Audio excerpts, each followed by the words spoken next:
El ejército iraní aseguró que localizaron la posición del helicóptero que trasladaba al presidente de Irán y a otros altos funcionarios del régimen iraní. A esta hora, en este país, equipos de rescate se dirigen en medio de adversas condiciones climáticas a la zona del accidente.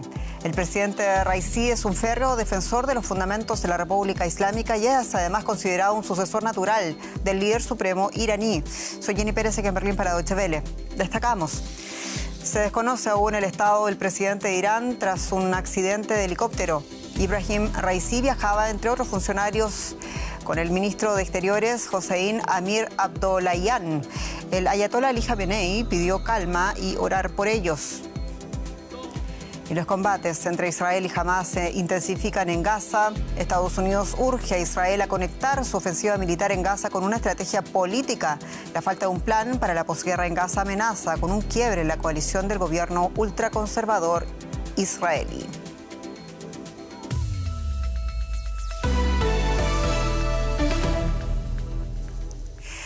Equipos de rescate iraníes se dirigen en medio de difíciles condiciones climáticas a la zona del accidente del helicóptero que transportaba al presidente Ibrahim Raisi y los otros funcionarios iraníes.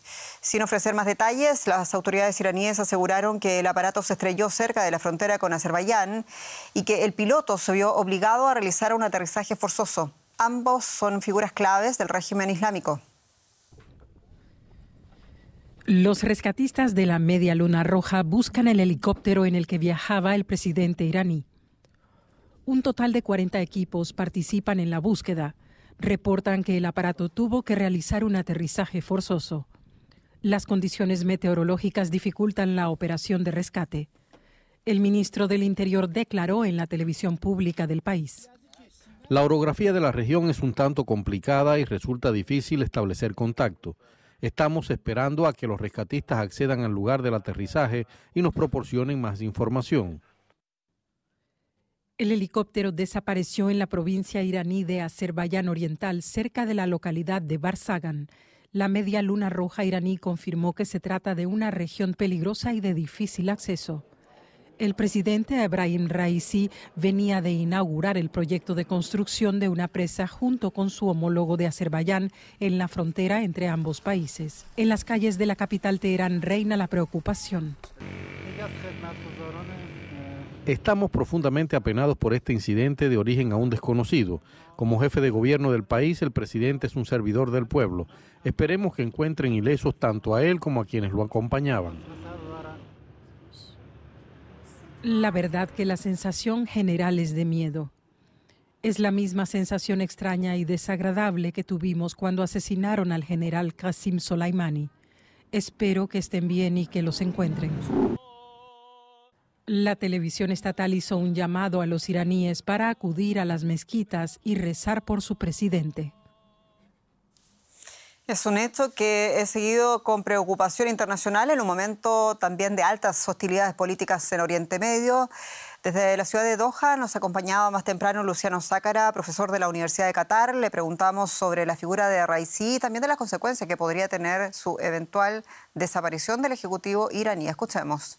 Desde el punto de vista diplomático, estas dos personas son las que estaban diseñando y llevando adelante la política exterior de Irán, que había conseguido, entre otras cosas, la normalización con Arabia Saudí y con Emiratos, que ha sido un tema muy importante en los últimos años para reducir la tensión entre los países árabes del Consejo de Cooperación del Golfo e Irán, y por otra parte también son los que llevan adelante la política de apoyo más claro a Hamás, sin fricciones con el líder y con los miembros de la Guardia Revolucionaria. Por lo tanto, la desaparición de estos dos personajes, si es que se confirma, tendría que volver a elegirse un presidente. Hasta que se elija ese presidente, el vicepresidente que está a cargo, que no ha sido elegido, sino designado por el presidente, sería una especie de lame duck periodo que no podría definir muchas cosas hasta que se elija el nuevo presidente.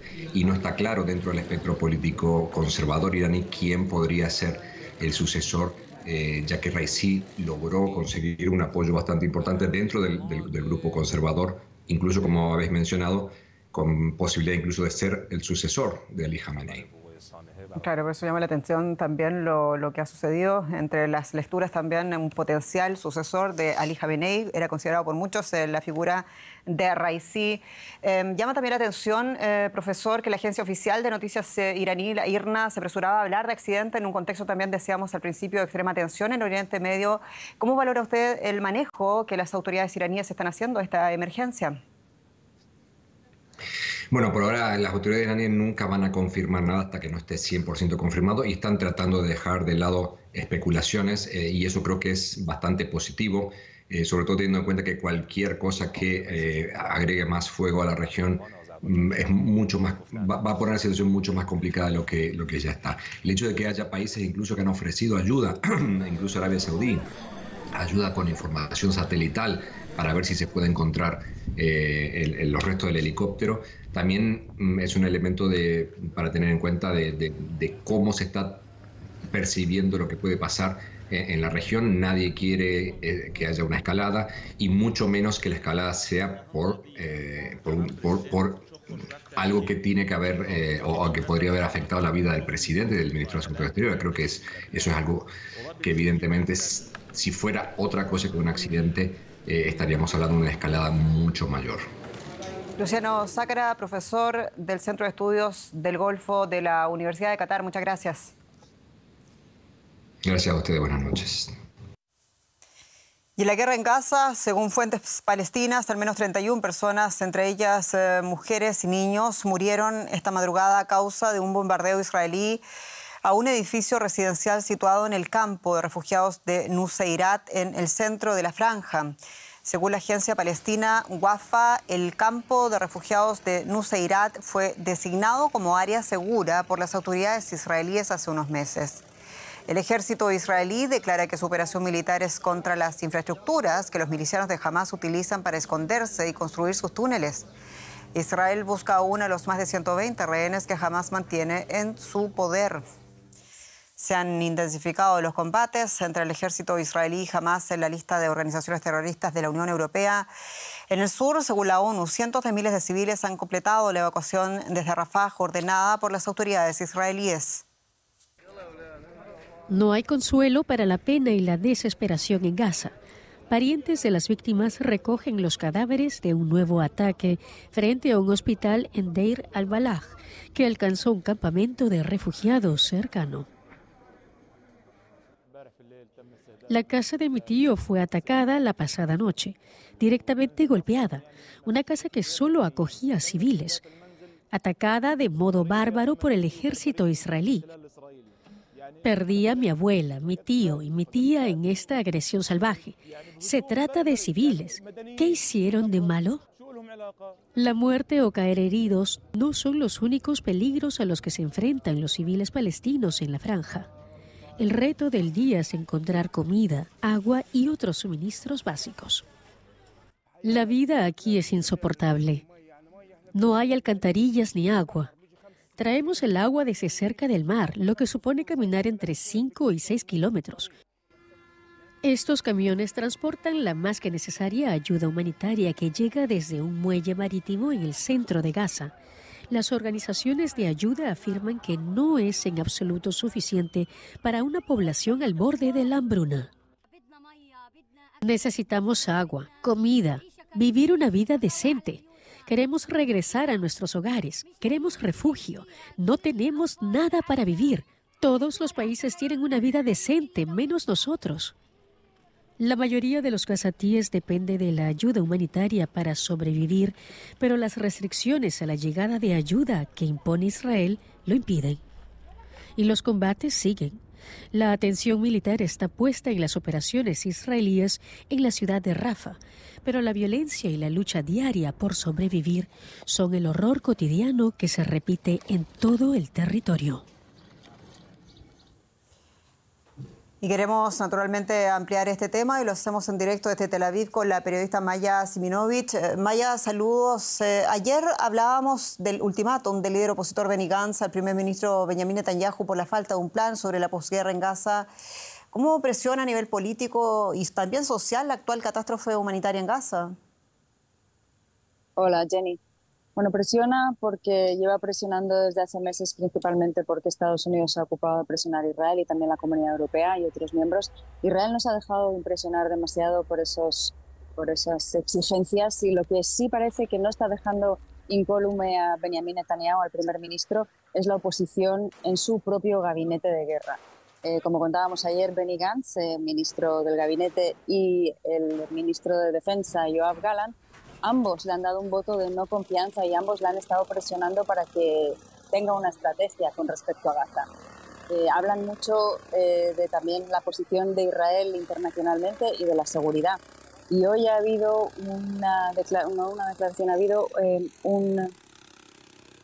una información que ha salido del canal 12 de noticias, es decir, que no está confirmada, pero parece que es algo que ha pasado en el gabinete de guerra hace pocas horas, en el que ha habido un enfrentamiento abierto entre Gantz de nuevo y Netanyahu, y también Eisenkot, que es socio de Gantz. En el diálogo le criticaron a Netanyahu que en realidad no está tratando de hacer que los rehenes vuelvan a casa, que no está cooperando, y esto se lo han dicho en diversas ocasiones, pero nunca tan alto como en los últimos días. A lo que Netanyahu, aparentemente, según el Canal 12, ha dicho que lo que no quiere es aceptar nada que vaya a parar la guerra. Así que esa es la situación, así de hostil.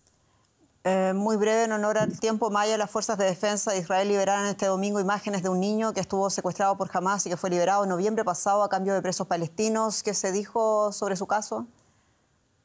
Sí, son dos niñas que han encontrado en los últimos días el ejército israelí vídeos, porque aparentemente Hamas les grabó en muchísimas ocasiones para difundir estos vídeos, que los llaman aquí los vídeos del terror psicológico. Entonces esta niña de 8 años con su hermana de 15 fueron grabadas con diferente ropa y diferentes diálogos, y han encontrado esas imágenes en bruto, donde se ve a las niñas efectivamente repitiendo un guión y exigiéndole a Netanyahu que las liberase. Maya Siminovich, muchas gracias, en Tel Aviv. Gracias, Jenny. Y en otro tema, el gobierno español anunció que llamará a consultas de manera indefinida a su embajadora en Argentina. Madrid reaccionó de esta manera a unas palabras del presidente argentino Javier Milei, en las que acusó al presidente español, al presidente del gobierno español, a Pedro Sánchez, de aferrarse al poder y tildó de corrupta a su esposa. Milei realizó estas declaraciones en un evento celebrado en Madrid por el partido de extrema derecha español Vox, en el que participaron diversos líderes del ámbito ultraconservador de Europa y de Latinoamérica. El acto contó con la política francesa Marine Le Pen, líder de la agrupación nacional, el ministro israelí de Asuntos de la Diáspora, Amichai Chikli, y del chileno José Antonio Cast, del Partido Republicano. Por vía telemática participaron la primera ministra italiana Giorgia Meloni y el primer ministro húngaro Viktor Orbán. Las palabras del presidente Milei despertaron la enérgica condena de algunos miembros del gobierno español y motivaron la comparecencia especial institucional del ministro de Asuntos Exteriores, Unión Europea y Cooperación, José Manuel Álvarez. Escuchemos.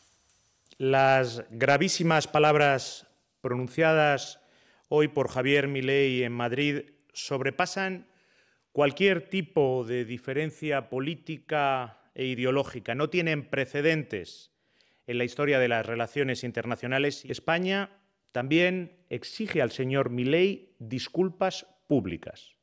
En caso de no producirse esas disculpas, tomaremos todas las medidas que creemos oportunas para defender nuestra soberanía y nuestra dignidad.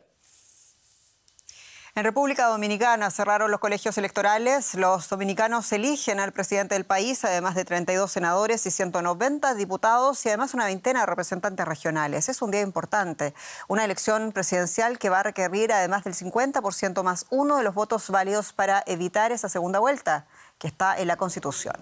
El actual mandatario, Luis Abinader, del Liberal Partido Revolucionario Moderno, parte como favorito tras demostrar una política migratoria de mano dura hacia la vecina Haití. Un tema que también han abordado otros dos candidatos opositores, entre ellos los progresistas Leonel Fernández, y expresidente del país, y Abel Martínez, del Partido de la Liberación Dominicana, que en los sondeos ocupan respectivamente la segunda y la tercera posición en intención de voto.